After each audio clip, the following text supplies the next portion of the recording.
Hello everyone, welcome to machine possible IAS academy. So ఈ రోజు నుంచి మనం మోడర్న్ ఇండియన్ హిస్టరీ గురించి డిస్కస్ చేసుకుంటాం. ఈ క్లాసెస్ మీకు జనరల్ స్టడీస్లో భాగంగా అందించడం జరుగుతుంది. సో మోడర్న్ హిస్టరీ అనేటప్పటికీ ప్రతి ఒక్క కాంపిటేటివ్ ఎగ్జామ్కి, అంటే ఇంక్లూడింగ్ సెంట్రల్ గవర్నమెంట్ ఎగ్జామ్స్ కానీ స్టేట్ గవర్నమెంట్ ఎగ్జామ్స్ కానీ, ప్రతి దానికి కూడా ఖచ్చితంగా సిలబస్లో ఉండేటువంటి సబ్జెక్టులలో మోడర్న్ హిస్టరీ కూడా ఒకటి. సో దీన్ని ఏదో పైపైన జనరల్ స్టడీస్ పాయింట్ ఆఫ్ వ్యూలో జనరల్గా చెప్పడం కాకుండా, మీకు ఒకవేళ ఇది గ్రూప్ 2 గ్రూప్ 1 లెవెల్లో ఎలాగైతే ఉంటుందో అలాగే మీకు పిన్ టు పిన్ మొత్తం కూడా వస్తుందన్నమాట. ఇందులో అంటే లైక్ మీకు స్పెక్ట్రమ్ కానీ ఇలాంటి బుక్స్ చదివితే ఎలా ఉంటుందో దానిలో ఉండేటువంటి కంటెంట్లో ఏది కూడా మిస్ అవ్వకుండా అయితే మీకు ఇక్కడ అందించడం జరుగుతుంది. అండ్ మ్యాక్సిమం ఇంగ్లీష్ మీడియం వాళ్ళకు కూడా అర్థమయ్యే లాంగ్వేజ్లోనే చెప్తాను, ఇబ్బంది ఏం లేదు.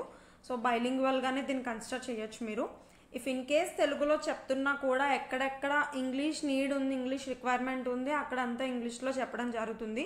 అండ్ ఇప్పుడు మీకు కనిపిస్తుంది స్క్రీన్ మీద తెలుగు మీడియం మెటీరియల్ని బేస్ చేసుకుని చెప్పినా కూడా ఇంగ్లీష్ మీడియం వాళ్ళకి కూడా మన క్లాసెస్ సబ్స్క్రైబ్ చేసుకున్న వాళ్ళకి ఇంగ్లీష్ మీడియం మెటీరియల్ కూడా ఇవ్వడం జరుగుతుంది అనమాట. సేమ్ కంటెంట్ ఇంగ్లీష్ వెర్షన్ మీకు వస్తుంది అనమాట. ఇందులో ఎటువంటి డిఫరెన్స్ ఏమి ఉండదు. అండ్ ఎవరికన్నా మన జనరల్ స్టడీస్ క్లాసులు అలాగే endowment total course including test series కానీ మెంటర్షిప్ కానీ క్లాసెస్ కానీ పేపర్ 1 and 2 క్లాసెస్ కానీ, లేదు వేరే ఏదైనా కాంపిటేటివ్ ఎగ్జామ్కి ప్రిపేర్ అవుతున్నాం మాకు ఓన్లీ జనరల్ స్టడీస్ క్లాసులే కావాలంటే వాళ్ళు కానీ ఈ స్క్రీన్ మీద కనిపిస్తున్నటువంటి నెంబర్ ఏదైతే ఉందో ఈ నెంబర్ కనుక మీరు కాంటాక్ట్ చేసినట్లయితే మీకు క్లాసెస్ అనేవి ఇవ్వడం జరుగుతుంది. ఆర్ మన మిషన్ పాసిబుల్ ఐఎస్ అకాడమీ యాప్ని ప్లే స్టోర్ నుంచి డౌన్లోడ్ చేసుకోవచ్చు. యాపిల్ యూజర్స్ అయితే కనుక క్లాస్ ప్లస్ డౌన్లోడ్ చేసుకుంటే మీకు దాని కోడ్ అనేది కింద డిస్క్రిప్షన్లో ఉంటుంది, అక్కడనే చూడండి. లేదంటే ఈ నెంబర్ కాంటాక్ట్ చేస్తే మీకు కోడ్ ఇస్తారు. కోడ్ వచ్చేసి ITSZD, ఇది కోడ్, మన ఇన్స్టిట్యూషన్ కోడ్. సో ఆ రకంగా కూడా మీరు లాగిన్ అయ్యి డైరెక్ట్గా అక్కడే మీరు కోర్స్ పర్చేస్ చేయొచ్చు అనమాట. సో మోడర్న్ హిస్టరీ మనకి యూరోపియన్ల రాక నుంచి మొదలవుతుందన్నమాట, అడ్వెంట్ ఆఫ్ యూరోపియన్స్. సో ఎవరి యూరోపియన్లు, ఏంటి వీళ్ళ కథ అని చూసుకున్నట్లయితే మనకి మెడీవల్ ఇండియన్ హిస్టరీ వరకు కూడా పక్క దేశాలతో వాణిజ్యం వర్తకం అనేటప్పటికీ మనకంతా మిడిల్ ఈస్ట్, సెంట్రల్ ఏషియా ఇదంతా కూడా మనకు కనిపిస్తూ ఉంటుంది. ఎందుకంటే వాణిజ్యం అంతా కూడా పొరుగు దేశాలతో వాణిజ్యం, ఎస్పెషల్లీ అరబ్బులు బాగా చేసేవాళ్ళు. సో పర్షియా, టర్కీ ఈ దేశాల నుంచి ఎక్కువగా సముద్రయానాన్ని యూజ్ చేసుకుంటూ వీళ్ళు ఎక్కువగా ఇతర దేశాలతో ఎగుమతులు దిగుమతులు ఎక్స్పోర్ట్ అండ్ ఇంపోర్ట్స్ చేసేవాళ్ళు. ముఖ్యంగా మనకి కృష్ణదేవరాయలు పీరియడ్ కానీ అంతకు ముందున్న వాళ్ళ పీరియడ్ కానీ చూసుకున్నట్లయితే డైరెక్ట్గా అరబ్ కంట్రీస్ నుంచి గుర్రాలని, వాటిని సుగంధ లేపనాలని వీటిని దిగుమతి చేసుకునే వాళ్ళము. అలాగే మన నుంచి సుగంధ ద్రవ్యాలని, ముత్యాలని, వజ్రాలని, ఆభరణాలని ఎగుమతి చేసేవాళ్ళం అనేటువంటి చెప్పుకున్నాం.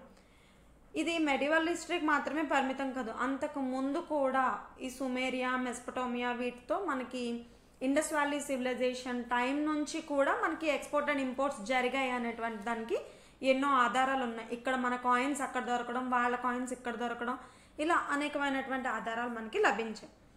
అయితే ఈ యూరప్ ఎక్కడుంది మనకి? ఇక్కడ మ్యాప్ కనిపిస్తుంది కదా, ఇక్కడ వరల్డ్ మ్యాప్ మీకు.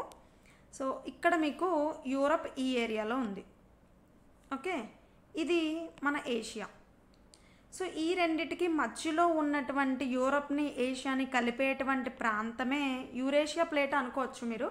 ఈ యూరేషియా ప్లేట్కి ఆనుకొని ఉన్న బార్డర్ కంట్రీస్ ఏవైతే ఉన్నాయో ఇవన్నీ కూడా ఇస్లామిక్ కంట్రీస్, అరబ్ కంట్రీస్ అన్నమాట.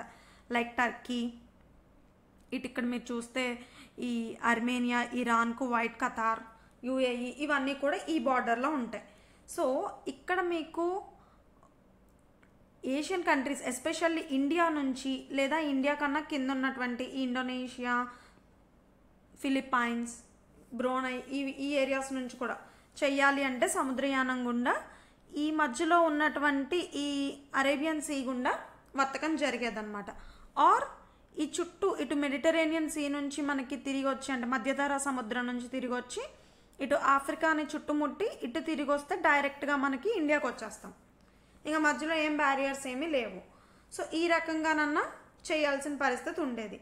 అయితే మోస్ట్లీ ఇప్పుడు సీ రూట్ కాకుండా డైరెక్ట్ రూట్ అంటే రోడ్ రూట్ కనుక చూసుకున్నట్టయితే మనకి ఇక్కడ టర్కీ నుంచి via Armenia, Iran, Pakistan, India, ఇది అప్పటికి పాకిస్తాన్ కలిపే ఉండేది కాబట్టి ఇదంతా ఇండియన్ పెనిన్సులా కింద మీరు కన్సిడర్ చేయొచ్చు. సో ఈ ఇండియన్ పెనిన్సులాకి రావడానికి ఈజీ వే ఇక్కడ మనకి ఏది అరబ్ కంట్రీస్ నుంచి. అయితే ఇక్కడే హిస్టారికల్గా ఒక ఈవెంట్ జరుగుతుంది.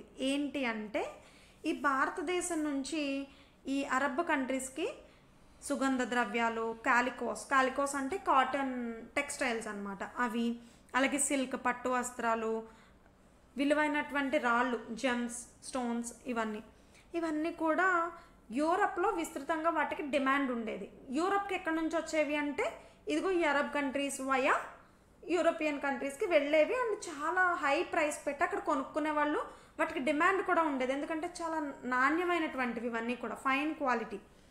సో అప్పుడు ఈలోగా ఏమవుతుందంటే ఈ వస్తువులన్నీ కూడా బైజాంటిన్ సామ్రాజ్యం గుండా వాళ్ళ దేశాలకి, యూరోపియన్ కంట్రీస్కి వెళ్ళావన్నమాట. బైజాంటిన్ అంటే ప్రెజెంట్ డే టర్కీ. సో ఈ టర్కీ గుండా వెళ్ళావన్నమాట. సో ఈ టర్కీలో ఏమైంది, ఈ మధ్యలో 1453 చివరిలో క్రూసేడ్ యుద్ధం అనేటువంటి జరుగుతుంది. క్రూసేడ్స్ అంటే మత యుద్ధాలు అనమాట. క్రిస్టియన్స్కి, ముస్లిమ్స్కి జరిగినటువంటి మత యుద్ధాలని క్రూసేడ్స్ అని అంటారు. సో ఈ క్రూసేడ్ యుద్ధాలలో ముస్లిం పాలకుడైనటువంటి 2వ మహమ్మద్ క్రైస్తవ సామ్రాజ్యం అయినటువంటి, అప్పటికి బైజాంటిన్ క్రైస్తవ సామ్రాజ్యంగా ఉండేది టర్కీ.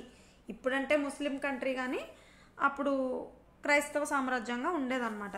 సో ఆ బైజాంటిన్ పాలకుడైనటువంటి కాన్స్టంటైన్ ఆయన పేరు, ఆ కాన్స్టంటైన్ని ఓడించేసి బైజాంటిన్ క్యాపిటల్ ఏంటి, కాన్స్టాంటినోపుల్. సో ఈ కాన్స్టాంటినోపుల్ని స్వాధీనం చేసేసుకుంటాడు ఎవరు, 2వ మహమ్మద్. అప్పటి నుంచి టర్కీ ముస్లిం కంట్రీ అవుతుందన్నమాట. సో ఆ తర్వాత దానికి ఇస్తాంబుల్గా పేరు పెట్టడం జరిగింది. సో ఇప్పుడు ప్రజెంట్ డే దాని యొక్క క్యాపిటల్ సిటీ పేరు ఇస్తాంబుల్ అనమాట.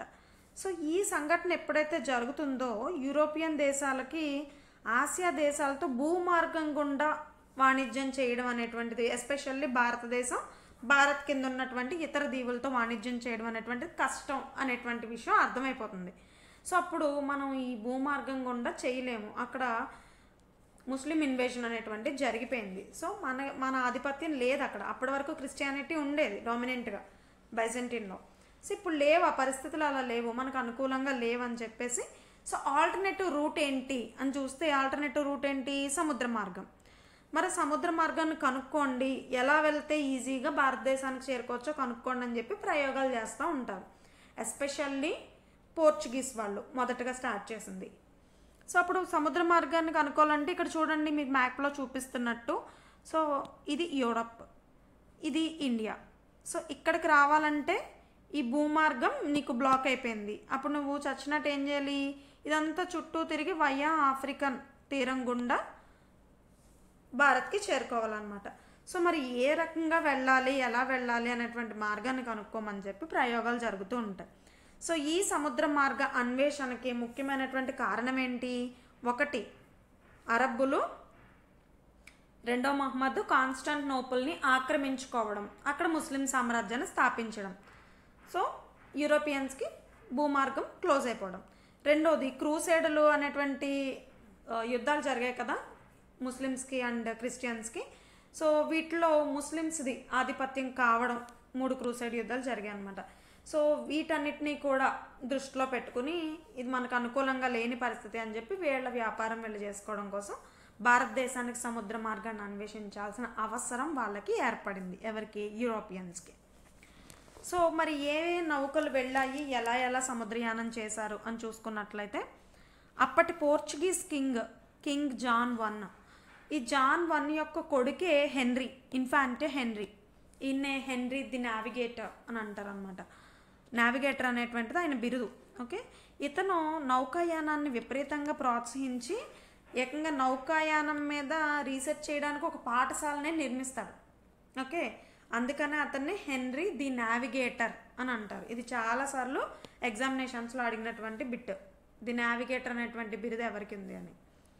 అండ్ నెక్స్ట్ బార్తలోమ్యూ డయస్, ఈయన కూడా ఒక పోర్చుగీస్ నావికుడు. ఈయన 2వ జాన్ పరిపాలనా టైంలో పశ్చిమ ఆఫ్రికా తీరం వెంబడి, ఆఫ్రికాలోనే పశ్చిమ వైపు అంటే వెస్ట్ సైడ్ తీరం ఉంది కదా, సో అటు సైడ్ వెంబడి ప్రయాణించి ఆఫ్రికా అగ్రానికి చేరుకుంటాడు. ఇది ఈ కేప్కి సౌత్ ఆఫ్రికా ఉంది కదా కింద, ఈ కేప్కి చేరుకుంటాడు అనమాట. ఈయన ఈ లెఫ్ట్ సైడ్ వెస్టర్న్ కోస్ట్ అంతా కలిపి వచ్చి, అంటే సహారా ఇటు సైడ్ అంతా కలిపి వచ్చి ఇక్కడ చేరుకుంటాడు.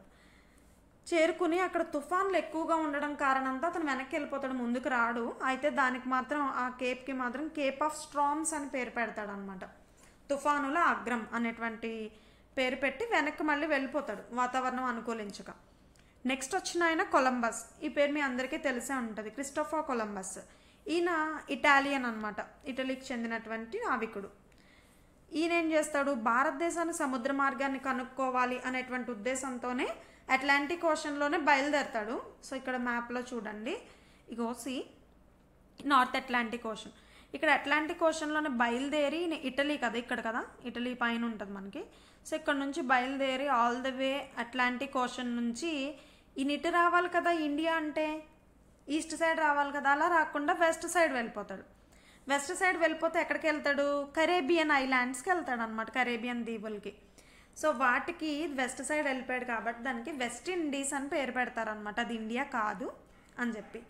సో యాక్చువల్గా వెస్ట్ ఇండీస్కి ఆ పేరు వచ్చింది, అందుకే వచ్చింది అనమాట. ఇండియా అనుకొని వెళ్ళాడు ఆయన కరేబియన్ ఐలాండ్స్కి వెళ్ళి, అది ఇండియా కాదని తెలుసుకుని వాటికి వెస్ట్ సైడ్ ఉంది కాబట్టి వెస్ట్ ఇండీస్ అని పేరు పెడతాడు. ఆ తర్వాత అమెరికా కాంటినెంట్ని అమెరిగో వెస్పూచి డిస్కవర్ చేయడం. సో అతని పేరు మీదకే అమెరికా అని పేరు రావడం జరుగుతుంది అనమాట. సో ఈ కరేబియన్ ఐలాండ్స్ ఏవైతే ఉన్నాయో it's a part of American continent. Next Vasco డ గామా. ఇతను అసలు వాస్తవంగా భారతదేశానికి సముద్ర మార్గాన్ని కనుగొన్నదనమాట.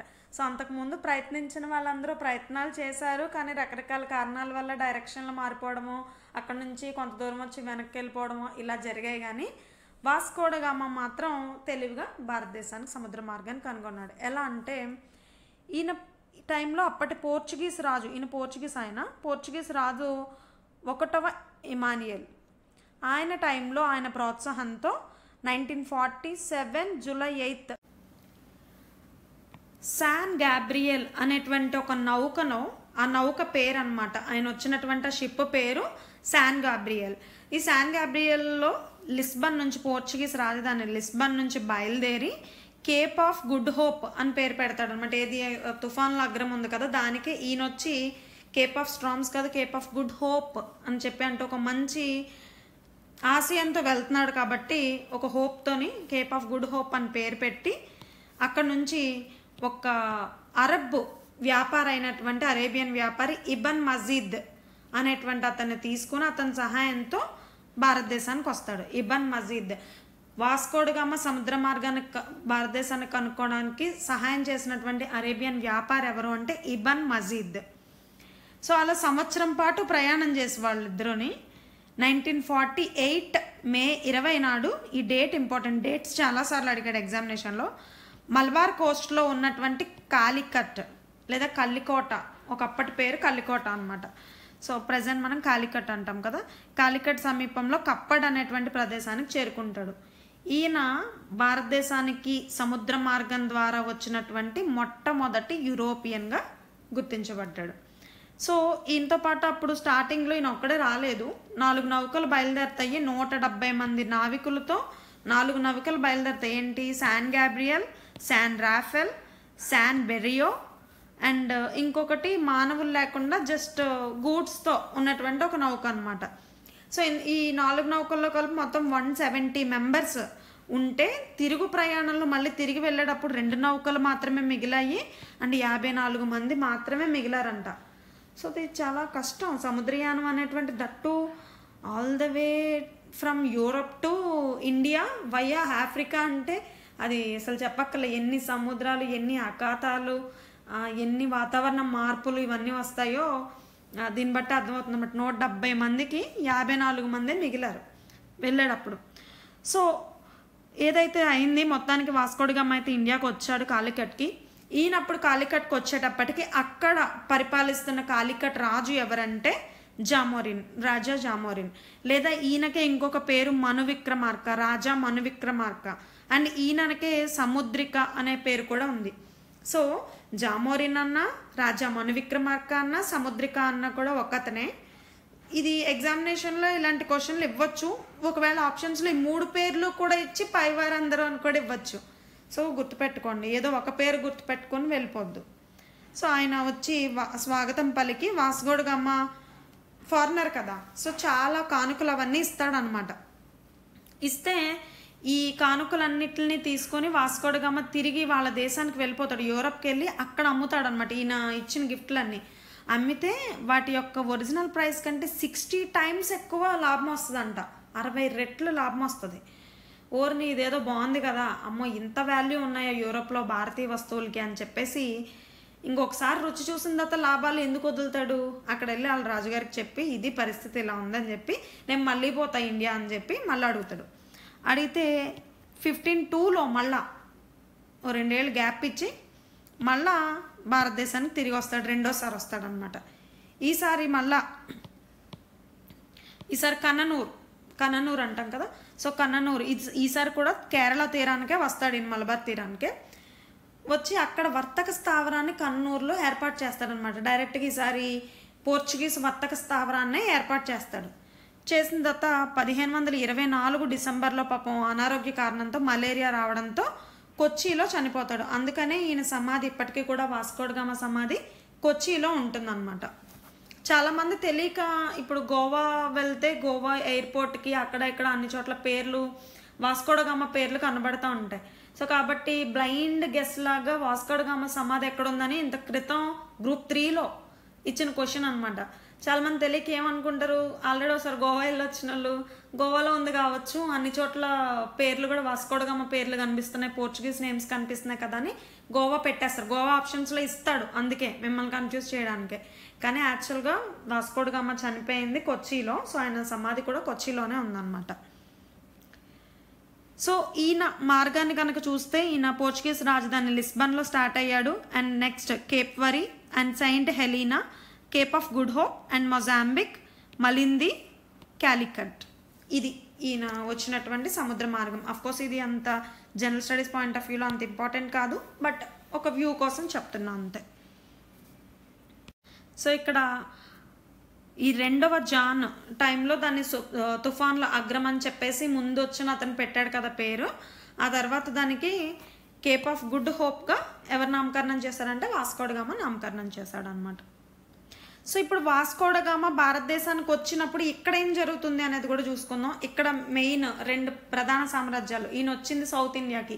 సౌత్ ఇండియాలో అప్పటికున్నటువంటి అతిపెద్ద కింగ్డమ్ విజయనగర ఎంపైర్. సో ఈ విజయనగర సామ్రాజ్యాన్ని పరిపాలిస్తున్నటువంటి అప్పటి రాజు ఇమ్మడి నరసింహరాయలు. అండ్ పైన మనకి నార్త్లో ఉన్నటువంటిది ఆల్ ఓవర్ ఇండియాకి ఢిల్లీ సల్తనెట్. సో ఢిల్లీ సల్తనల్ కాలంలో అక్కడ పరిపాలిస్తుంది ఎవడంటే లోడీస్ పరిపాలిస్తున్నారు, సికిందర్ లోడీ. సో ఇలాంటివి అడుగుతారు అనమాట ఎగ్జామినేషన్లో. వాస్కోడగామ భారతదేశానికి ఎప్పుడు వచ్చాడు, ఎప్పుడు వెళ్ళాడు అందరం గుర్తుపెట్టుకుంటాం. కానీ ఆ టైంలో సౌత్లో ఎవరు పరిపాలిస్తున్నారు, నార్త్లో ఎవరు పరిపాలిస్తున్నారు అనేటువంటివి కూడా తెలియాలి. ఇక్కడేమో ఆయన వచ్చినటువంటి కాలికట్లోనేమో రాజా మనువిక్రమ్ వర్మ అండ్ విజయనగరలోనేమో ఇమ్మడి నరసింహరాయలు. ఎందుకంటే మనం ఇది ఆంధ్రప్రదేశ్ తెలంగాణలలో చదువుకుంటున్నాం కాబట్టి, తెలుగులో చదువుకుంటున్నాం కాబట్టి అప్పటికి తెలుగు నేలని చాలా వరకు పరిపాలిస్తున్నటువంటి అతిపెద్ద సామ్రాజ్యం విజయనగర ఎంపైర్ కాబట్టి అది తెలుసుకోవాలి. అండ్ మొత్తం భారతదేశానికి కాబట్టి భారతదేశాన్ని పరిపాలిస్తుంది ఎవరు ఆ టైంలో అని క్వశ్చన్ అడిగితే కనుక లోడీస్ పరిపాలిస్తున్నారు. సో సికిందర్ లోడీ. ఇది 1502 ఆ ప్రాంతంలో జరిగింది కాబట్టి. అండ్ భారతదేశానికి యూరోపియన్స్ ఇప్పుడు పోర్చుగీస్ వాళ్ళతో స్టార్ట్ అయింది సముద్ర మార్గాన్ని కనుగొన్నారని చెప్పాం. అయితే సముద్ర మార్గాన్ని కనుగొన్న తర్వాత ఇంకా వరుస పెట్టి యూరోపియన్లు అందరి కళ్ళు భారతదేశం మీద పడ్డాయి. మరి ఎవరెవరు వచ్చారు అంటే 5 రాజ్యాల వాళ్ళు వచ్చారు. ఎవరెవరు? 1 పోర్చుగీస్, 2 డచ్, 3 బ్రిటిష్, 4 డెయిన్స్ లేదా డానిష్ అని అనొచ్చు, 5 ఫ్రెంచ్. ఈ 5 రాజ్యాల వాళ్ళు వచ్చారనమాట. సో ఎప్పుడెప్పుడు వచ్చారు అంటే ఈ వచ్చిన సంవత్సరం వాళ్ళు ఎక్కడ ఎప్పుడు వర్తక స్థావరం స్థాపించారు, వాళ్ళ కంపెనీని స్థాపించారు అన్నది కూడా 2 కూడా సంవత్సరాలు ఇంపార్టెంటే. సో భారతదేశానికి పోర్చుగీస్ వాళ్ళు వచ్చింది మనం వాస్కోడగామా వచ్చిన దాంతోనే లెక్కేసుకుంటాం కాబట్టి 1498 ఆయన వచ్చింది కాలికట్కి వచ్చాడు. అండ్ స్థావరం స్థాపించింది 1500లో స్థాపించాడు అనమాట. అండ్ డచ్ వాళ్ళు వచ్చింది 1605 మచిలీపట్నంలో స్థాపించారు. డచ్ వాళ్ళు మాత్రం స్థావరం ఆంధ్రాలోనే. అండ్ స్థాపించిన సంవత్సరం కూడా 1605, అదే సేమ్ ఇయర్. అండ్ బ్రిటిష్ వచ్చింది 1608లో. అయితే అప్రూవల్స్ అవి ఇవి అన్నీ తీసుకుని స్థావరం స్థాపించింది మాత్రం సూరత్లో 1613లో. అయితే ఇక్కడ కొంతమందికి డౌట్ రావచ్చు, కానీ ఫస్ట్ అప్రూవల్ వచ్చింది వాళ్ళు స్టార్ట్ చేయాలనుకుంది మచిలీపట్నంలో కదా అని. ఎగ్జాక్ట్లీ 1611లో వాళ్ళు మచిలీపట్నంలోనే స్టార్ట్ చేస్తారు బ్రిటిష్ వాళ్ళు కూడా స్థావరం కట్టాలని. ఒకవేళ అది పూర్తయి ఉంటే బ్రిటిష్ వారి మొదటి స్థావరం మచిలీపట్నమే అయ్యి ఉండేది. కానీ ఈలోపు సూరత్లో కన్స్ట్రక్షన్ జరగడం, అఫీషియల్గా 1613లో పూర్తి హక్కులతో సూరత్లో వాళ్ళు వర్తక స్థావరాన్ని ఏర్పాటు చేసుకోవడం జరిగింది. నెక్స్ట్ వచ్చిన వాళ్ళు డేన్స్. వీళ్ళు 1620లో వచ్చారు. 20లోనే వర్తక స్థావరం స్థాపించారు. వీళ్ళు మన కొరమాండల్ కోస్ట్, తరంగంబాడి అంటే ట్రాంక్వి బార్ అనేవాళ్ళు అనమాట. సో తరంగంబాడి అని కూడా అంటారు పాత పేరు. అండ్ ట్రాంక్వి బార్ అంటే చాలామందికి అర్థమవుతుంది. నెక్స్ట్ లాస్ట్ వచ్చినటువంటి వాళ్ళు ఫ్రెంచ్. వీళ్ళు 1668లో వచ్చారు. అంటే ఆల్మోస్ట్ పోర్చుగీస్ వాళ్ళు వచ్చిన తర్వాత 150 సంవత్సరాల తర్వాత వచ్చారు ఫ్రెంచ్ వాళ్ళు. వీళ్ళు కూడా బ్రిటిష్ వాళ్ళలాగే సూరత్లోనే వర్తక స్థావరం స్థాపించారు. And same year 1668 it self. So ఇక్కడ పోర్చుగీస్ వాళ్ళ గురించి చెప్పాలంటే భారతదేశానికి మొదటగా వచ్చింది పోర్చుగీస్ వాళ్ళే, చివరగా వెళ్ళింది పోర్చుగీస్ వాళ్ళే. లాస్ట్ వచ్చింది మాత్రం ఫ్రెంచ్ వాళ్ళు. లాస్ట్ వచ్చింది ఫ్రెంచ్ వాళ్ళు, బట్ ఫస్ట్ వచ్చి లాస్ట్ వెళ్ళింది పోర్చుగీస్ వాళ్ళు అనమాట. ఓకే, ఇక్కడ వరకు క్లియర్ కదా. ఇప్పుడు ఈ 5 రాజ్యాల వాళ్ళు భారతదేశానికి వాళ్ళు చేసినటువంటి కంట్రిబ్యూషన్స్ ఏంటి, భారతదేశంలో వాళ్ళ వ్యాపారం ఏ విధంగా జరిగింది అనేటువంటిది మనం ఇక్కడ తెలుసుకుంటాం. మొదట వచ్చిన వాళ్ళు ఎవరు? పోర్చుగీస్ కదా. వీళ్ళు భారతదేశానికి చేసింది ఏంటి అంటే, 1 సముద్ర మార్గాన్ని కనిపెట్టడం, 2 మొట్టమొదటి యూరోపియన్లుగా భారతదేశంలో వర్తక స్థావరాన్ని ఏర్పాటు చేయడం, దాని ద్వారానే మిగతా యూరోపియన్లకు కూడా ఇక్కడ వర్తక స్థావరాలు ఏర్పాటు చేసుకోవచ్చు అని చెప్పి ఒక ఐడియా రావడానికి మూలం కూడా పోర్చుగీస్ వాళ్ళే. అండ్ ఇంకొకటి, వీళ్ళు మొట్టమొదటగా వచ్చి చిట్ట చివరిగా భారతదేశం నుంచి వెళ్ళిన వాళ్ళు. అండ్ ఇంకొకటి, వీళ్ళు మొదటగా స్పైసెస్ ఏవైతే సుగంధ ద్రవ్యాలు ఉన్నాయో వీటి ఎక్స్పోర్ట్స్కి మొదట్లో ప్రాధాన్యత బాగా ఇచ్చేవాళ్ళు అనమాట. వీళ్ళ మెయిన్ మోటో ఓన్లీ స్పైసెస్ని ఎక్స్పోర్ట్ చేయడం, ఎందుకంటే వాటికి మంచి గిరాకీ ఉండేది యూరోపియన్ కంట్రీస్లో. అండ్ వీళ్ళు ఫస్ట్లో పైరేట్స్గా ఉండేవాళ్ళు అనమాట. మన బంగాళాఖాతంలో బే ఆఫ్ బెంగాల్లో హుగ్లీ కోస్ట్లో వీళ్ళు ఏం చేసేవాళ్ళంటే, హుగ్లీ పోర్ట్లో అక్కడ పైరసీలు చేసేవాళ్ళు అనమాట. అంటే నౌకలు ఏవైతే సరుకుతో వెళ్తున్నాయి అనుకోండి, వీళ్ళు సొంతంగా ఇక్కడ కొనుక్కొని ఇక్కడ నుంచి పద్ధతిగా పట్టుకెళ్ళి అక్కడ అమ్ముకునే వాళ్ళు కాదు. ఆ నౌకలని ఆక్యుపై చేసేసుకుని అక్రమంగా ఆక్రమించేసి వాటిని ఆ సరుకుని దొంగతనం చేసి, అంటే దారి దోపిడీ అంటారు కదా, అలాంటి దోపిడీ చేసి ఆ సరుకును లాక్కునే వాళ్ళు అనమాట స్టార్టింగ్లో. తర్వాత ప్రాపర్గా వ్యాపారం చేయడం మొదలుపెట్టారు. వీళ్ళ వ్యాపార సంస్థ పేరేంటంటే ఎస్టాడో ద ఇండియా అనమాట. అంటే ఇంచుమించు ఈస్ట్ ఇండియా అనేటువంటి అర్థమే వస్తుంది దీనికి కూడాని. సో ఆ ఎస్టాడో ఇండియాగా ప్రసిద్ధి చెందిన దాన్ని ఏర్పాటు చేశారు. ఫస్ట్లో వీళ్ళ క్యాపిటల్ వచ్చి, అంటే వీళ్ళ వాణిజ్య క్యాపిటల్ వచ్చి కొచ్చిన్ కేంద్రంగా వీళ్ళ వ్యాపారం అంతా ఉండేది. తర్వాత లాటర్ మనకి గోవాకి షిఫ్ట్ చేయడం జరిగిందనమాట. సో అందుకని మీరు గోవాలో ఎక్కడన్నా చూస్తే పోర్చుగీస్ పేర్లు అవి కనిపిస్తూ ఉంటాయి. సో వీళ్ళ వర్తక స్థావరాలకు వచ్చేటప్పటికి ఫ్యాక్టరీస్కి సంబంధించి చూస్తే కనుక ఎక్కువగా వీళ్ళనే కాదు, పోర్చుగీస్ అనే కాదు, ఒక్క డచ్ తప్ప మిగతా వాళ్ళంతా కూడా వెస్టర్న్ కోస్ట్ మీద ఎక్కువ ఫోకస్ చేశారనమాట when compared to eastern coast. So bay of Bengal కంటే కూడా అరేబియా మహాసముద్రమే వర్తక వాణిజ్యాలకి, ఎక్స్పోర్ట్స్ అండ్ ఇంపోర్ట్స్కి, ముఖ్యంగా మన హిందూ మహాసముద్రం, ఈ హిందూ మహాసముద్రం నుంచి అరేబియా కోస్ట్ వరకు, అంటే డామన్ డయ్యూ గుజరాత్ పోర్ట్ వరకు కూడా చాలా బాగా వ్యాపారం సాగేది. ఎందుకని, మనం ఇందాక ఆల్రెడీ మ్యాప్లో చూపించినట్టు మీకు all the way from Europe to India మీకు ఇక్కడ ఆఫ్రికా నుంచి వస్తుంటే డైరెక్ట్గా వచ్చి కొట్టుకునేది ఎక్కడికి అంటే వెస్ట్రన్ కోస్ట్. సో కాబట్టి ఎక్కడైతే వాళ్ళు వచ్చి ఉన్నారో అక్కడే వాళ్ళు సెటిల్మెంట్స్ అన్నీ కూడా ఏర్పాటు చేసుకున్నారు, అక్కడే వాళ్ళ ఫ్యాక్టరీస్ కూడా ఏర్పాటు చేసుకున్నారు అనమాట. సో అక్కడి నుంచి వాళ్ళకి ప్రయాణం సులువు. ఇదంతా చుట్టూ తిరిగి ఈస్ట్ కోస్ట్కి వచ్చి ఇదంతా చేయలేదు. అయితే డచ్ వాళ్ళు మాత్రం అందుకు భిన్నంగా వాళ్ళు ఇండోనేషియా, ఇండియా రెండింటితో చేశారు కాబట్టి వాళ్ళు ఈస్ట్ కోస్ట్ని ఎంచుకున్నారనమాట, మచిలీపట్నం ఇవన్నీ. సో వీళ్ళ కోస్ట్లు ఏవైతే ఈ కోస్ట్ లైన్లో వీళ్ళు ఏర్పాటు చేసుకున్నటువంటి ఫ్యాక్టరీస్ కనుక చూసుకున్నట్లయితే మనం కేరళ తీరాన్ని మలబార్ కోస్ట్ అంటాం. సో ఈ మలబార్ కోస్ట్లో కాలికట్, కొచ్చి, కననూర్, కంగనూర్ ఇవి వీళ్ళ ప్రధాన వర్తక స్థావరాలు. మహారాష్ట్ర కోస్ట్ ఇక్కడ బొంబాయి, సాల్సెట్టి, బసైన్ ఇవి వీళ్ళ స్థావరాలు. అండ్ గుజరాత్ కోస్ట్ ఇక్కడ సూరత్ మెయిన్ ప్రధాన వర్తక స్థావరం సూరత్ అనమాట. ఎందుకంటే సూరత్ వస్త్రాలకి, టెక్స్టైల్ ఇండస్ట్రీకి ప్రసిద్ధి చెందింది. సో అక్కడ నుంచి ఎక్కువగా మనకి కాటన్ వస్త్రాలు ఇవి కూడా ఎక్స్పోర్ట్ అవుతూ ఉండేవి. And Bhavnagar, Diu and Daman. ఈ డయ్యూ డమన్ ముంబై అండ్ గుజరాత్ పోర్ట్స్కి, కోస్ట్లకి రెండింటికి మధ్యలో ఉంటుందన్నమాట లొకేట్ అయ్యి డయ్యూ డమన్. అండ్ కొరమాండల్ కోస్ట్ తమిళనాడు తీరాన్ని మనం కొరమాండల్ కోస్ట్ అంటాం. ఇక్కడ ప్రధాన స్థావరం ఒకటే, శాంతోమ్ అనమాట. శాంతోమ్ ఒక్కటే పోర్చుగీస్ వాళ్ళ స్థావరం.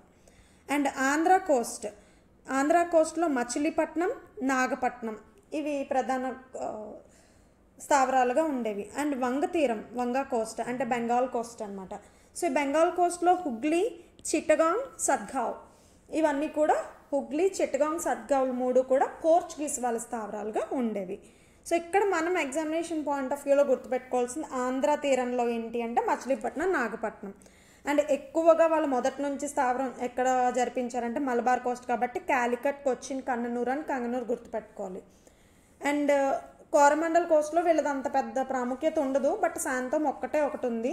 అండ్ ఈస్టర్న్ కోస్ట్కి వచ్చేటప్పటికి ఏంటి అంటే హుగ్లీ, చిట్టగాంగ్, సత్గావ్ ఏది వంగ తీరంలో.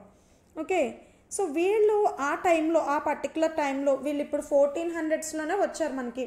1400 లాస్ట్లో 98, 1500కి స్టార్టింగ్లో ఆ మధ్య పీరియడ్లో వచ్చారు. సో అయితే వీళ్ళు రావడానికి, మిగతా వాళ్ళు రావడానికి మధ్యలో ఒక 100 ఏళ్ళ గ్యాప్ ఉంది. సో ఈ గ్యాప్లో వీళ్ళకి ఇంకా ఎవరు లేరు, వీళ్ళే మొనోపలీస్. సో కాబట్టి వీళ్ళకి అనుకూలించినటువంటి అంశాలు ఏంటి అని కనుక చూసుకున్నట్లయితే, ఒకటి అక్కడ ఇస్లాం బలహీనపడ్డం, మహమ్మదీయ వర్తకులు, ఇస్లాం బలహీనపడ్డం అంటే మతం బలహీనపడ్డం కాదు, మహమ్మదీయ వర్తకులు ఇండియాతో చేసేటువంటి ట్రేడింగ్ ఏదైతే ఉందో అది బలహీనపడింది అనమాట. వ్యాపార శక్తిగా బలహీనపడ్డారు ఇండియన్ కోస్ట్లో. సో అది వీళ్ళకి ప్లస్ అయింది. అండ్ పోర్చుగీస్ వాళ్ళ నౌకలు మహమ్మదీయుల నౌకలతో పోల్చుకుంటే, అరబ్బుల వాళ్ళ నౌకలతో పోల్చుకుంటే పోర్చుగీస్ వాళ్ళు అడ్వాన్స్డ్ టెక్నాలజీని ఉపయోగించేవాళ్ళు. మనం ఇందాక చెప్పుకున్న హెన్రీ ది నావిగేటర్ ఆయన ఏకంగా నౌకాయానం కోసం ఒక కాలేజ్నే కట్టించాడని చెప్పుకున్నాం. సో వీళ్ళ నౌకలు పోర్చుగీస్ వాళ్ళతో పోల్చుకున్నప్పుడు అరబ్ వాళ్ళవి తక్కువ ప్రాధాన్యతని పొందినవి, తక్కువ ప్రావీణ్యాన్ని పొందినవి. సో వీళ్ళతో కంపీట్ చేయలేకపోయారు అరబ్స్.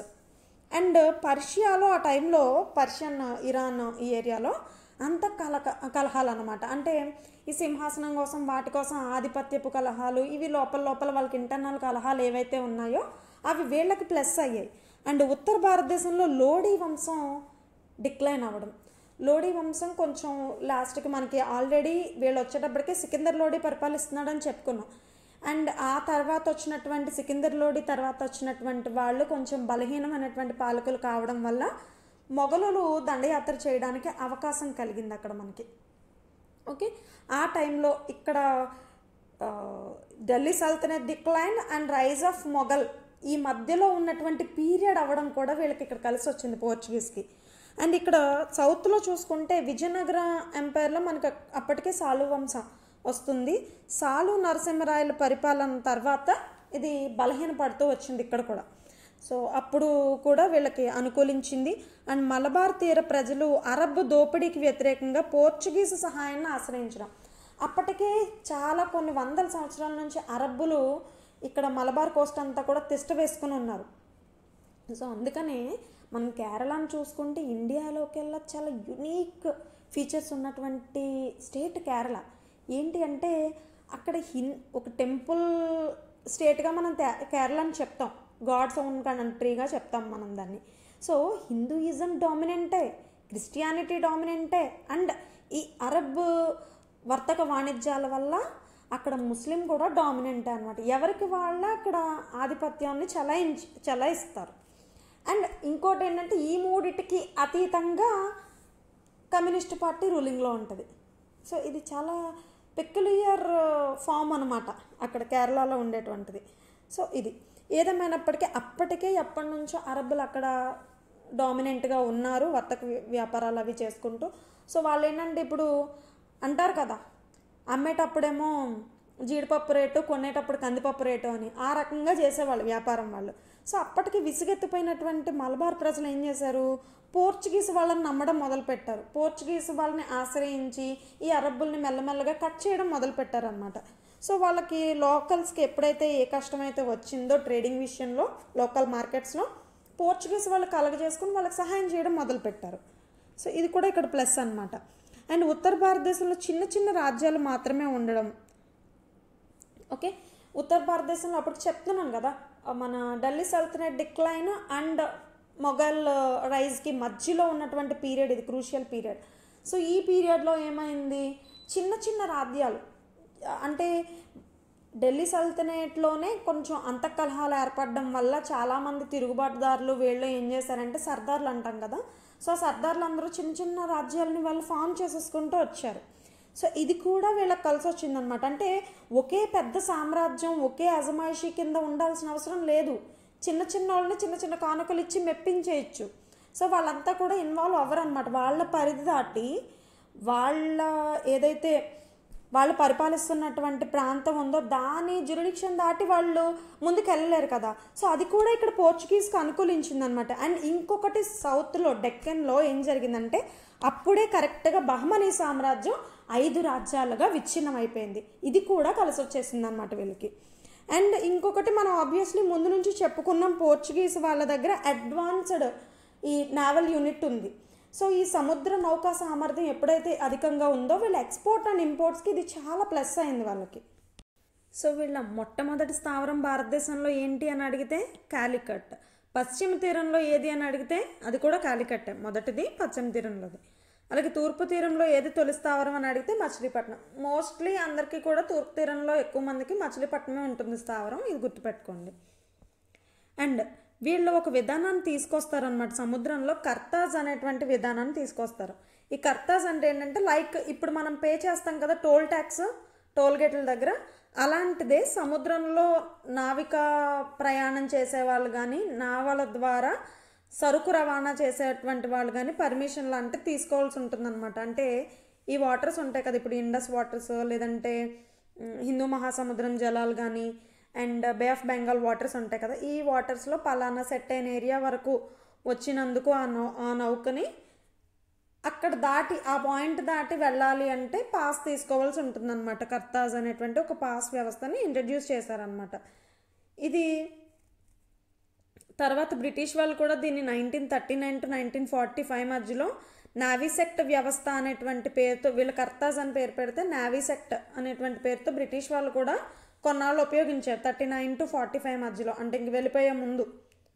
ఓకే, అండ్ ఇంకొకటి పోర్చుగీస్ గవర్నర్ల గురించి చెప్పుకోవాలి మనం ఇక్కడ. వీళ్ళంతా కూడా ఇంపార్టెంట్ పేర్లే, ముఖ్యంగా ఫస్ట్ ఇద్దరు కూడా చాలా ఇంపార్టెంట్. మొదట ఆయన ఫ్రాన్సిస్కో డి అల్మిడా. ఈయన 1505 నుంచి 1509 వరకు 4 ఏళ్ల పాటు గవర్నర్గా పనిచేస్తాడు. సో ఈయన మొట్టమొదటి గవర్నరు. ఈయన తీసుకొచ్చింది ఏంటి అంటే బ్లూ వాటర్ పాలసీ, నీటి విధానం అంటారు. సో అదే ఇప్పుడు మనం చెప్పుకున్నటువంటి కర్తాజ్ విధానం ఏదైతే ఉందో అదే అన్నమాట ఇది. ఈ పర్మిషన్లు ఇవ్వడం, ఆ వాటర్ మీద ఆధిపత్యం చెలాయించడమే blue water policy. So okay, ఈయనకి శక్తివంతమైనటువంటి నౌకాదళాన్ని కూడా ఏర్పాటు చేశాడు ఇండియాలో. అండ్ ఈయన గురించి చెప్పుకోవడానికి ఇంకొకటి ఏంటి అంటే ఈయన 1505లో కన్ననూరు వద్ద సెయింట్ యాంజిలో ఫోర్ట్ అనేటువంటి ఒక ఫోర్ట్ని, దీన్నే కన్ననూరు ఫోర్ట్ అని కూడా అంటారు, మీరు ఎప్పుడన్నా వెళ్తే చూడొచ్చు.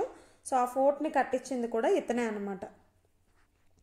అండ్ ఈయన 1509లో ఈజిప్ట్తో నౌకా యుద్ధమే చేస్తూ, అప్పుడు యుద్ధం కూడా మరి వ్యాపారం అంతా సముద్రం మీద జరుగుతుంది కాబట్టి యుద్ధం కూడా నౌకా యుద్ధమే జరిగిందనమాట. ఆ యుద్ధం చేస్తూ మరణిస్తాడు. సో ఇతని గురించి గుర్తుపెట్టుకోవాల్సింది ఏంటి అంటే బ్లూ వాటర్ పాలసీ. అండ్ రెండో ఆయన అల్ఫాన్సో డి ఆల్బుకర్క్ పోర్చుగీస్ గవర్నర్లందరిలోకి కూడా గొప్పవాడుగా ప్రసిద్ధి చెందాడు. గొప్ప పరిపాలనా దక్షుడుగా కూడా ఈయన చెప్పొచ్చు అనమాట. అంటే కొంచెం ఉదారమైనటువంటి భావజాలం ఉండేది. 1509 నుంచి 1515 వరకు ఇతను పోర్చుగీస్ గవర్నర్గా ఉన్నాడనమాట. సో ఇక్కడ ఒరిజినల్గా పోర్చుగీస్ యొక్క అధికారాన్ని భారతదేశంలో స్థాపితం చేసినటువంటి వాడు ఇతనే. ఓకే.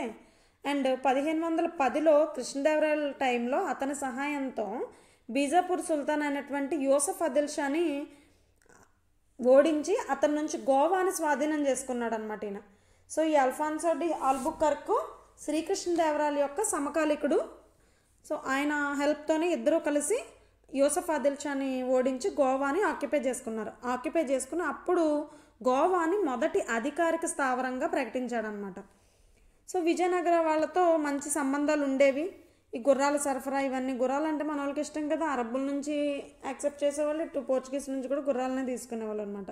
అండ్ ఇతను తీసుకొచ్చినటువంటి విధానాల్లో సతీ విధానాన్ని రద్దు చేశాడు, సతీ సహగమనాన్ని రద్దు చేశాడనమాట. అండ్ ముస్లింల పట్ల చాలా కఠినంగా వ్యవహరించేవాడు. పోర్చుగీస్ యువతకి భారతీయ మహిళలతో వివాహాలు చేయమని, భారతీయులతో వివాహాలు చేసుకోమని చెప్పేసి ప్రోత్సహించాడు. ఓకేనా. అండ్ నీటి విధానం ఏదైతే ఉందో ఇందాక మనం చెప్పుకున్నాం కదా, మొదట ఆయన తీసుకొచ్చాడని. సో ఆ విధానాన్ని ఇతను రద్దు చేశాడు. ఇది చాలా ఇంపార్టెంట్ బిట్. నీటి విధానం మీద బిట్ కంపల్సరీ జనరల్ స్టడీస్లో. నీటి విధానాన్ని ప్రవేశపెట్టిందనే బిట్ అన్న పడుతుంది, రద్దు చేసింది అనే బిట్ అన్న పడుతుంది అనమాట. రద్దు చేసింది ఆల్బుకర్క్, ప్రవేశపెట్టింది వచ్చేసి మనకి Almeida, Francisco de Almeida Albuquerque. ఈ పేర్లు గుర్తుపెట్టుకొని కన్ఫ్యూజ్ అవ్వద్దు.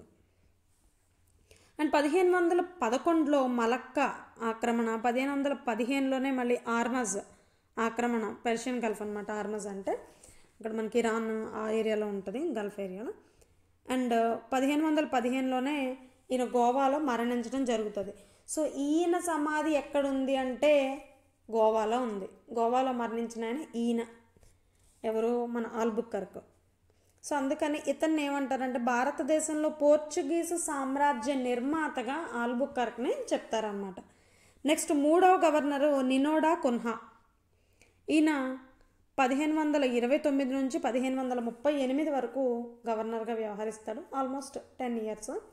సో ఈయన టైంలోనే పోర్చుగీస్ రాజధాని కొచ్చి నుంచి గోవాకి మార్చింది ఇతని టైంలో అనమాట. అండ్ 1537లో గుజరాత్ రాజు అయినటువంటి బహదూర్ని అరేబియా సముద్రంలో ఓడించి డయ్యూ డామర్ని కూడా ఆక్యుపై చేస్తాడు ఈయన. ఓకే. నెక్స్ట్ హుగ్లీలో బెంగాల్ తీరంలో పోర్చుగీస్ స్థావరాలను ఇతని టైంలోనే ఏర్పాటు చేస్తారు. అప్పటి వరకు బెంగాల్ వరకు వెళ్ళలేదు, ఆంధ్ర వరకే పరిమితమైంది. సో ఆ తర్వాత హుగ్లీ వరకు కూడా వెళ్ళి ఈయన టైంలో, నినోడా కున్హా టైంలో స్థావరాలు ఏర్పాటు చేస్తారు. నెక్స్ట్ ఫోర్త్ ఆయన మార్టిన్ అల్ఫాన్సో డిసౌజా. ఈ డిసౌజా అనేటువంటిది యాక్చువల్గా పోర్చుగీస్ పేరే. మీకు డిసౌజా పేరు వినగానే జెనిలియా డిసౌజా గుర్తొచ్చి ఉంటుంది, హీరోయిన్. సో ఆ అమ్మాయి వాళ్ళంతా కూడా అక్కడ వాళ్ళే. ఇంతకని యాక్చువల్గా వాళ్ళ 4 ఫాదర్స్ వాళ్ళంతా కూడా పోర్చుగీస్ ఇది ఉన్నటువంటి వాళ్ళు అయి ఉండడం వల్ల వాళ్ళకి ఆ పేరు, ఆ ఇంటి పేరు. ఇక్కడ అనుకున్నాం కదా ఇండియన్స్తో వివాహ సంబంధాలు అవి ఎంకరేజ్ చేశాడు ఆల్బుకర్క్ అని. సో ఆ రకంగా మనకి మహారాష్ట్ర అటు సైడ్ అంతా కూడా మీకు డిసౌజా అనేటువంటి ఇంటి పేరు కనిపిస్తుంది, గోవా అటు సైడ్. సో యాక్చువల్గా డిసౌజా అనేటువంటిది పోర్చుగీస్ ఇంటి పేరు అనమాట. Martin Alfonso de D'Souza. ఈయన 1542 నుంచి 45 వరకు, చాలా తక్కువ కాలం, 3 ఏళ్ళు మాత్రమే చేశాడు. ఈయన భారతదేశానికి వచ్చినటువంటి పోర్చుగీసు చివరి గవర్నర్గా చెప్పచ్చు. అండ్ ఈయన కాలంలో సెయింట్ ఫ్రాన్సిస్కో జేవియర్ అనేటువంటి క్రైస్తవ మత బోధకుడు, జేవియర్ గుర్తుపెట్టుకోండి, ఇంపార్టెంట్ పేరు. సో అతను భారతదేశానికి వచ్చాడు మత మార్పిడులు చేయడానికి అనమాట. సెయింట్ ఫ్రాన్సిస్కో జేవియర్ సమాధి కూడా గోవాలో ఉంది, మనం చూడొచ్చు. అండ్ పోర్చుగీస్ వారి పరిపాలనా వ్యవస్థ గురించి చూసుకున్నట్లయితే గవర్నర్ లేదా వైస్రాయ్ పదవీ కాలం 3 సంవత్సరాలుగా ఉండేదన్నమాట మోస్ట్లీ. అండ్ గవర్నర్కి ఒక సెక్రటరీ అనుబంధంగా అతనికి అసిస్టెంట్గా ఉండేవాడు. సో ఇలాంటి బాధ్యతలు చేపట్టిన వాళ్ళు చూసుకుంటే వెడర్ డా ఫజెండా అనేటువంటి అధికారి ఉండేవాడు. వెడర్ డా ఫజెండా అదొక అధికారి పేరు అనమాట. ఏం చూసుకునేవాడు అంటే రెవెన్యూ, కార్గో సంబంధించినటువంటి వ్యవహారాలన్నీ చూసుకునేవాడు. కెప్టెన్ అనేటువంటి ఇంకొక అధికారి ఉండేవాడు. కెప్టెన్ అనేటువంటి ఆయనేమో కోటలు నిర్మించడం, రక్షణ, నిర్వహణ ఇవన్నీ కెప్టెన్ బాధ్యతలుగా ఉండేవి. అండ్ పోర్చుగీస్ వారి మరి బాగానే 100 ఏళ్ల పాటు అసలు మొనోపలిగా ఉన్నారు. సడన్గా ఎందుకు వాళ్ళు డిక్లైన్ అయ్యారు అని చెప్పి చూసుకున్నట్లయితే కనుక దానికి అనేక కారణాలు ఉన్నాయి. అందులో ఒకటి పొలిటికల్ అండ్ మిలిటరీ డిక్లైన్స్గా చెప్పచ్చు. ఏంటి అంటే 1612లో కెప్టెన్ థామస్ బెస్ట్ అనేటువంటి ఆయన నేతృత్వంలో సూరత్ దగ్గర ఇంగ్లీష్ వాళ్ళు అంటే బ్రిటిష్ వాళ్ళు స్వాలీ యుద్ధం జరుగుతుంది అనమాట. సూరత్ దగ్గర స్వాలీ యుద్ధం, ఇది పోర్చుగీస్కి బ్రిటిషర్స్కి జరుగుద్ది అనమాట. అందులో పాపం పోర్చుగీస్ వాళ్ళు ఓడిపోతారు. అండ్ మళ్ళీ అగైన్ ఇంకో 10 years తర్వాత 1622లో ఆర్మస్ దగ్గర కూడా మళ్ళీ డచ్ వాళ్ళకి పోర్చుగీస్ వాళ్ళకి జరుగుద్ది. ఇక్కడ ఇంకా ఇందాక జరిగింది స్వాలీ యుద్ధమేమో బ్రిటిష్ అండ్ పోర్చుగీస్, ఆర్మస్ యుద్ధమేమో Dutch and Portuguese. So okay, ఈ యుద్ధంలో డచ్ వారు గెలిచి Gulf of Ormus, Persian Gulf ఉన్న అని చెప్పుకున్నాం కదా, సో అది వీళ్ళు ఆక్యుపై చేసేస్తారు డచ్ వాళ్ళు. సో అక్కడ కూడా ప్రాబల్యం తగ్గిపోద్ది. మధ్యలో ఉన్నటువంటి సముద్రం మీద పట్టు తగ్గిపోతే ఇంకా బిజినెస్ పోయినట్టే కదా వీళ్ళకి. నెక్స్ట్ మళ్ళీ అగైన్ మధ్యలో ఒక 50 ఏళ్ళు బాగానే నడిచింది. మళ్ళీ 1663లో డచ్ వారు కొచ్చిని ఆక్రమించేస్తే ఇంకో పక్క నుంచేమో 1739లో మరాఠా పేష్వా బాజీరావ్ I బెసైన్ మరియు సాల్సెట్టి అనేటువంటి వర్తక స్థావరాలు ఉన్నాయి కదా మహారాష్ట్రలో, బెసైన్, సాల్సెట్టి, వీటిని పోర్చుగీస్ వాళ్ళ నుంచి బాజీరావ్ I తీసేసుకున్నాడు అనమాట, ఆక్యుపై చేసుకున్నాడు. సో మెయిన్ స్థావరాలన్నీ అలా పోయినాయి. అండ్ 1666లో 1666లో ఔరంగజేబు సైన్యాలు ఏం చేసినాయి, పోర్చుగీస్ వాళ్ళని ఓడించి ఇటు ఈస్ట్ ఇండియా సైడ్ చిట్టగాంగ్ రేవును కూడా తీసేసుకున్నాయి అనమాట. చిట్టగాంగ్ పోర్ట్ను ఆక్రమించేసాయి. ఇంకా మెయిన్ కీలకమైనటువంటి పోర్ట్స్ అన్నీ కోల్పోయారు. నెక్స్ట్ సామాజిక మతపరమైన వ్యతిరేకాలు ఏమొచ్చినాయి అంటే మనం చెప్పుకున్నాం కదా, Francis Xavier వచ్చాడనేసి.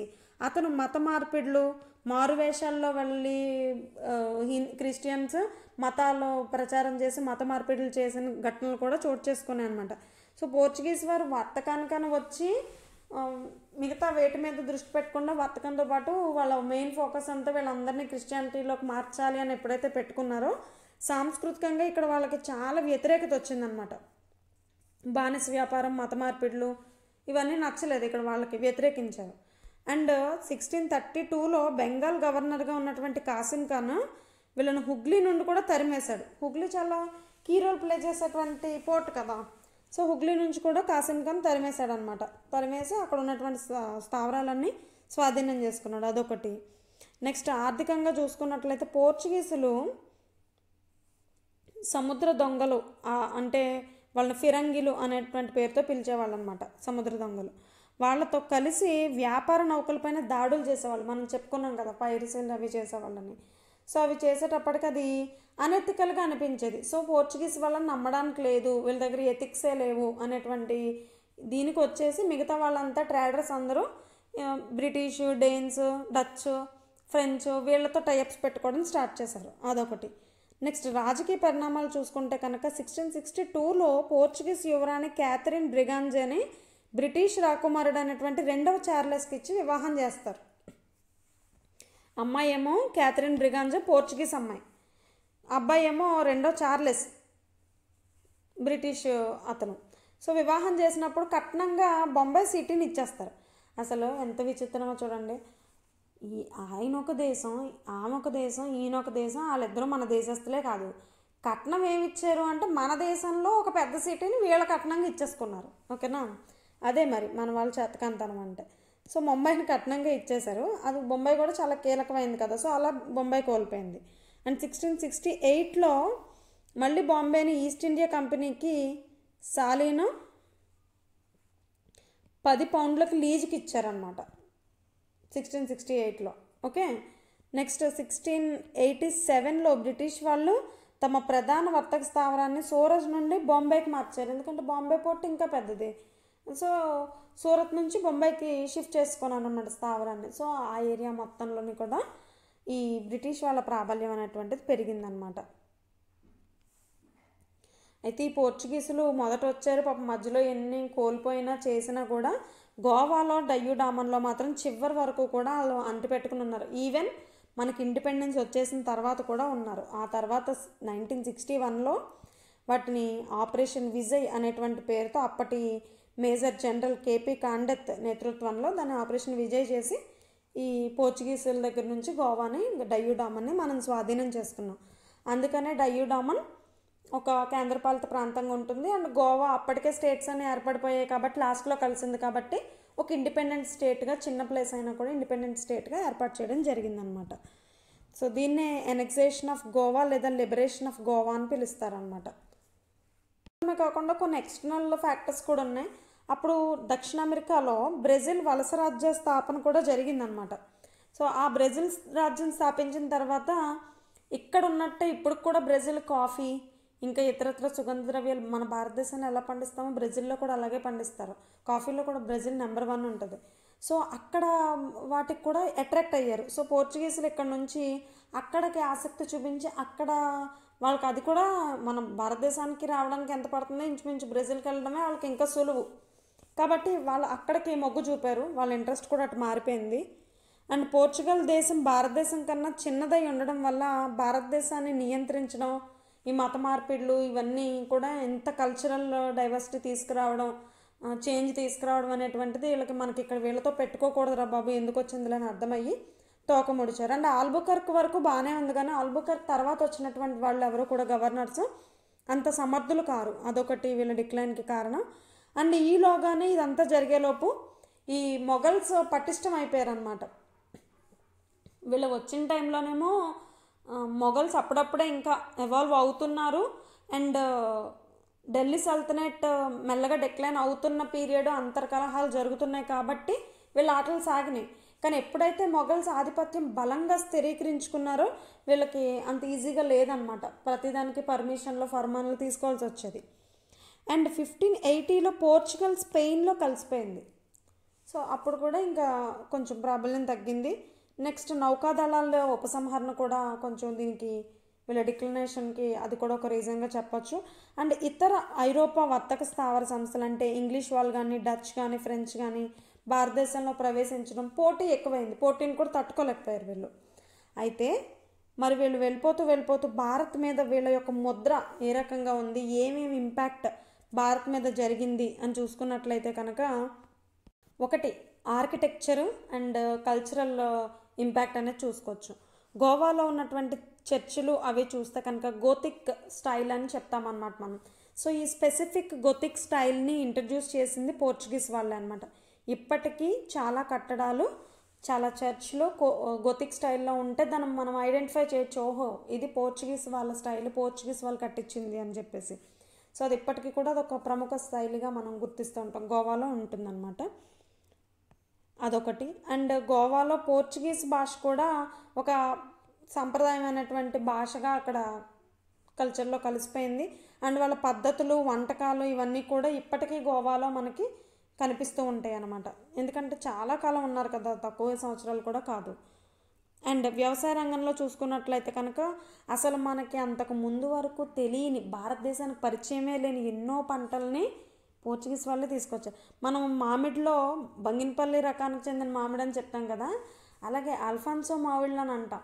So Alfonso మామిళ్ళు Portuguese వాళ్ళు ఇంట్రడ్యూస్ చేసినవి. అండ్ పొగాకును పోర్చుగీస్ వాళ్ళే ఇక్కడ మొట్టమొదటిగా ఇంట్రడ్యూస్ చేశారు. జీడి మామిడి, మొక్కజొన్న, టమాటా, బంగాళదుంప. అసలు టమాటా కూడా మనకు తెలీదు, పోర్చుగీస్ వాళ్ళు వచ్చాకని తెలిసింది. అండ్ ఒక రకంగా చెప్పాలంటే మిర్చి కూడా ఎండుమిర్చి కూడా వీళ్ళు తీసుకొచ్చింది అనమాట. అంతకుముందు మన వాళ్ళు మిరియాలని కారం కోసం ఉపయోగించేవాళ్ళు. వీళ్ళు వచ్చిన తర్వాతే మిర్చి పంట మనకు తెలిసింది.